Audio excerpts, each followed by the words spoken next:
O Ulisses Maia, em 1997, ele ganhou a eleição em 1996, em 1997 ele assumiu a presidência. Mas o Ulisses tem um histórico antes, não é porque foi candidato, foi eleito pela primeira vez, mas o Ulisses já trabalhava com a política há muito tempo, já em função até do seu irmão Ricardo Maia. E a gente vê algumas fotos antigas de Maringá, né, da política maringaense, dos anos 80 até, e está lá o Ulisses Maia, sempre acompanhando grandes figuras, né, Ulisses? Até tem uma foto sua com o Brizola, né?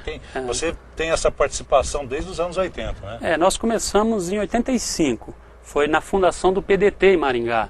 Então o Ricardo, meu irmão, junto com o Tenor Herrerias, o Timbó, Milton Seixas, o Alex Valente, era um grupo de 5, 6 pessoas que decidiu fundar o PDT em Maringá, né?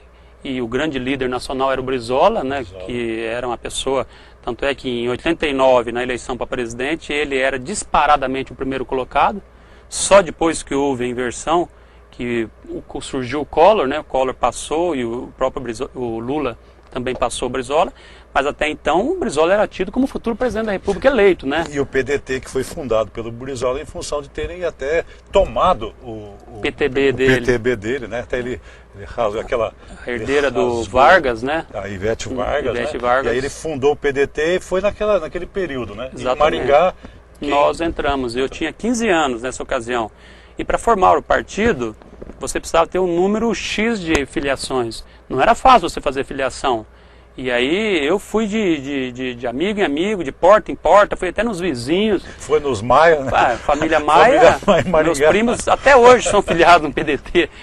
Muito Maia na cidade. Muito, mas nós fizemos um número grande. E eu ia... Era um sistema muito mais arcaico que é hoje, né? Ficha de filiação era em 4 vias, você tinha que preencher a primeira caneta, depois bater a máquina nas outras. Era um critério muito diferente, muito mais difícil. Então foi quando nós começamos. Aí meu irmão foi eleito vice-presidente do PDT e em seguida nós entramos na primeira campanha, que foi a campanha do Zé Alves, deputado estadual. Zé Alves era vereador. Verdade. Aí o meu irmão liderou o movimento para convidar o Zé Alves para filiar no PDT, para ser candidato a deputado estadual. Aí o Zé Alves filiou no PDT e fizemos a campanha dele. Quer dizer, o Ricardo, meu irmão, foi o coordenador geral da campanha. O Ricardo levou figuras para a campanha do Zé Alves, como por exemplo o Cardoso, Hamilton Cardoso, grande amigo nosso, grande assessor político, hoje ele é assessor da deputada Cida Borghetti, e foi o grande braço direito do Zé Alves. Foi o Ricardo que levou o Cardoso para a campanha do Zé Alves. E fizemos aquela campanha na maior dificuldade. De 86. 86, que foi a primeira campanha do Zé Alves, quando ele era o radialista muito famoso, né, vereador, e virou deputado. Nós íamos para a rua, eu inclusive cheguei a apresentar comício, por incrível que pareça, com 16 anos eu tinha, porque chegava lá, o comício era um palco de um caminhão, aquele caminhão aberto, né, caminhão de carroceria, descia a parte da frente, subia lá uma dupla sertaneja para cantar lá alguma coisinha ali, e apresentar o comício, o Zé Alves falava. A estrela era o Zé Alves, né? Ele era o artista, melhor dizendo. Para quem não acompanhou aquele período, o Zé Alves era um acontecimento, é um artista, né? A rádio AM, ela foi caindo com o tempo, né? Mas naquele período, até o começo dos anos 90, a rádio AM ela tinha muita força. E quem representava essa rádio AM era o Zé Alves. Era o Zé Alves. Sem dúvida, né? O Zé Alves, ele no comício não precisava de fazer nada. O artista era o Zé Alves.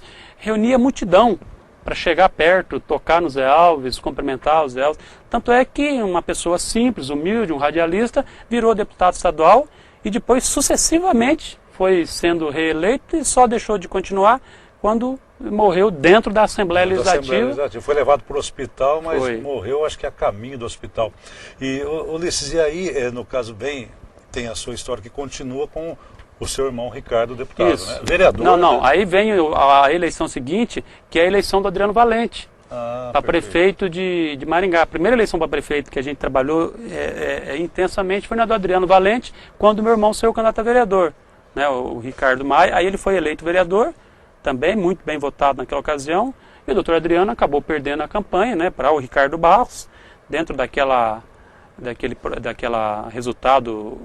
fenômeno, né, eleitoral, surpreendente, né, mas fizemos aquela campanha para o doutor Adriano Valente. Mas foi para solidificar o partido cada vez mais, porque a figura do Adriano Valente, né? Naquela ocasião, ele já fazia tempo que ele, há 20 anos, né, que ele tinha sido prefeito, já era muito tempo, e ele também vinha de uma eleição para deputado federal que ele não conseguiu se eleger, ele tentou ser constituinte em 86, então era uma eleição muito difícil, mas o doutor Adriano Valente manteve a candidatura dele, e inicialmente ele ocuparia o espaço que o Adhemar Schiavone ocupou, porque naquela eleição houve uma coligação enorme junto com o Adhemar, né? Aí por outro lado o João Preis no PMDB, que eram os dois grupos que iam disputar a eleição, né? Aí que surgiu o Ricardo Barros como alternativa e derrubou os dois grupos. Mas o Adriano Valente ele ia ser o candidato no lugar do Adhemar. Essa era o entendimento inicial. Aí realmente ia ser uma candidatura muito forte. Mas houve desentendimentos na hora de fechar a coligação e o doutor Adriano acabou saindo então desse grupo e manteve a sua candidatura pelo PDT. Foi um gesto de grande hombridade dele naquela ocasião, com toda a dificuldade, porque o Adhemar Schiavone era fortíssimo e o João Preis muito mais forte ainda, com apoio do prefeito Said da época, com apoio do governador Álvaro Dias, era uma força muito grande. Mas acabou o Adriano Valente sendo candidato e não teve o êxito naquela campanha. Mas foi a nossa estreia em eleição municipal.